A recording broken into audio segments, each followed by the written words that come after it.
খুব একটা বেশি না, আবার কমও না। এই দেখেন মিডিয়াম সাইজের গরুগুলা। দর্শক আজকে দেখানোর চেষ্টা করবো আপনাদের কি অবস্থা। একবারে অবস্থা গরু একবারে অবস্থা আজকে কাস্টমার নাই তো দেন না বেঁচে কিনে তো ওদের লাগে না না কাস্টমার নাই খালি যে কাস্টমার নাই তো। প্রতি বুধবার হচ্ছে বসে যে দেখতে পাচ্ছেন এই হাট কিন্তু বিশাল বড় একটা হাট। তবে আগের মতো বেঁচে কিনা না, এখানে খুব ঠকের সাইজের কিছু গরু দেখা যাচ্ছে। এই যে দেখেন একদম সাইজের গরুগুলা কিন্তু খুব সুন্দর। কি অবস্থা ব্যাপারী নি আপনি?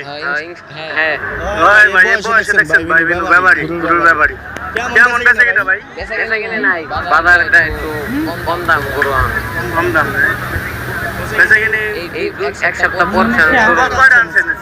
পুরা হলো 22টে কয়টা আনছেন? গরু বেচা হয়েছে 5টা।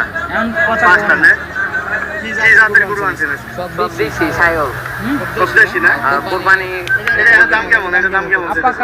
দাম চাইলে 140, নিলে 130।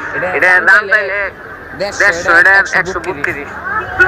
132 না, দাম চলে 150, 132 না এটা 500 করে বেচালাম এবারে কাস্টমার।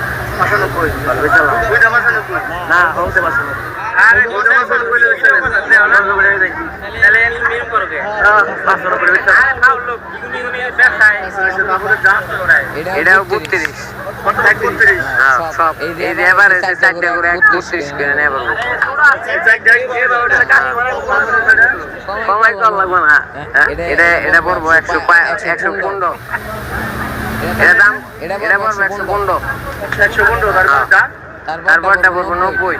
90 ধরেন না, যেহেতু 90 90 না দাঁতের সব। দাঁতের সব দাঁতের না। তারপরটা পড়বো